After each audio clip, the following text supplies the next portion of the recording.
Përshëndetje.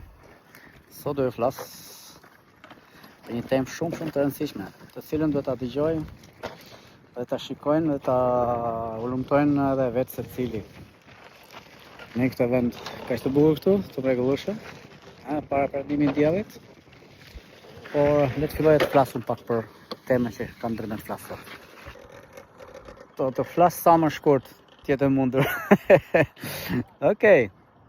Para se të fillojmë, abonojeni kanalin tim, se nuk ju kushton gjë. Edhe veren edhe të kishte nga lart që ta algoritmi si i YouTube-it ta shpërndajnë të tjerë, që mos e shpërndani ju, pak mos mundojnë, po të paktën këtë e bëni, besoj apo jo. Ta abononi e të shtypni atë gishtin. Nuk është nevojë të thuhet gjithmonë kjo. Unë nuk kam qejf ta them këtë, por shoh që shumë njerëz shikojnë, por nëse bëni si të dini dhe si të doni. Mua do më bësh qefin nëse abononi dhe që ta shpërndahet nga YouTube-i pastaj, por mos harroni dhe gishtin lart, ti shtypni. Mos gatroni me atë poshtë. Nëse, le shkojmë në temë. Fjala sot është për punën e luftës, pse po ndodhin dhe pse po intensifikohen kaq shumë. Fjalë pra paskena, sipas times. Ato po intensifikohen kaq shumë tashti, sepse në 2027 e dim që, ose të paktën siç kam folur në videon përpara, e dim çka do, që totalisht shumë gjëra ato që njerëzit duhet të përgatiten psikologjikisht, po për këtë shikoni videot e time të përparshme, që kam folur dhe me detaja çfarë do ndodhi në 2027 një tjetër. Edhe me fjalë, këto lufta po bën me intensivitet sepse para hundës ton, para syve ton, por neve kemi mend fjalë shumica njerëzve ka mendjen me fjalë në lufta këto që po afrohet po me fjalë është në panikë, në frikë shumica njerëzve. E popullsisht i ka ngulur syt i ka gozhduar në televizori, edhe sa që harrojnë të ngrihen ose në kompjuter nuk ka rëndësi, në këto lajmet që flasin vetëm për luftën, bla bla bla, o ky vrau, kaq raketa ky, kaq ai, atje thot fitoi ky, fiton ai, fiton këtë, ande. Megjithatë se kam thënë në videon para, se askush nuk fiton në luftë, apo në një shert të gjithë humbasin, njëri më shumë më pak po të gjithë humbasin.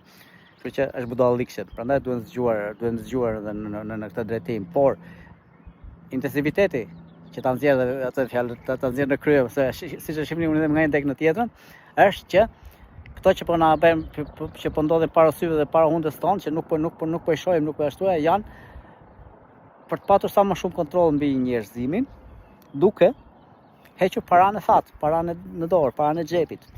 Duke e bërë gjitha digitalizuar, do t'i gjem në fjallë, ti mbledhim të bëjmë një fjallim. Edhe, pastaj fjalli akoma me kontrolluar, e di në çdo vend ku je, po përveç kësaj, në fjalë që duan, më fjalë që po e ka filluar, kanë bërë dhe ligje, dhe këte ku jam në Gjermani, apo në Francë, në Evropë, Parlamenti Evropian, Shqipëria do të futet në 27-ën në Evropë, o lali. Shumica duan t'i kipektesh, kësaj që ne i themi Evropë. Një nga ata jam dhe unë, mos e vrisim radio. Kështu që, në qoftë se Edi Rama aty qëndron në këtë ande, i bën mirë, ti vek ishti kokës, e të mos filloj dhe ai ti bëj edhe të përpolitet dhe të bëjt këto ligjet që po bëjnë dhe këta këte, se ja kanë kërkuar, ata duan t'i bëjnë të gjithje. Aty do të rregohet zgjuarësia e kombit tonë, që të mos bashkohet. Ore lere varja e Evropës, nuk ke që do, këtë Evropë nuk ke që do. Unë dikur kam thënë para një 20 vjetësh, 15 vjetësh, që Shqipëria do hyrë në Evropë kur të mos ketë me Evropë, sepse drejt asaj po shkon për fat të keq. Nuk është se i gëzojmë kësaj që po më hellin në farë mënyrë tallin disa thënie që mund të kem thënë në këtë ende, por nëse siç po thosha, shkon është për kontroll. Por përveç asaj, edhe juve me fjalë me interneta që përdoren në shtëpi, me këto fjalë në bokset që brihen, nga Telekomi, nga Vodafone apo këtë, Telekomi ka bërë një reklam shumë të bukur këtu, që të merr me qafë, kur flet për atë urlanin e gjeneratës së fundit tash, është aq zgjuar saqë kur fillon me fjalë të skenon çdo gjë, trupit çdo lëvizje që ti bën, pavarësisht se mund të jesh dhe larg, mund të jesh në dhomë tjetër, mund të jesh në shtëpi tjetër, kanë aq të afta sa që të bëj skenimin edhe në dhomën e gjumit, nuk kam me privatësi, edhe për ju çiftet, kështu që o hiqni ulanin ose shpërndaheni me gjithë botën që jeni duke bë.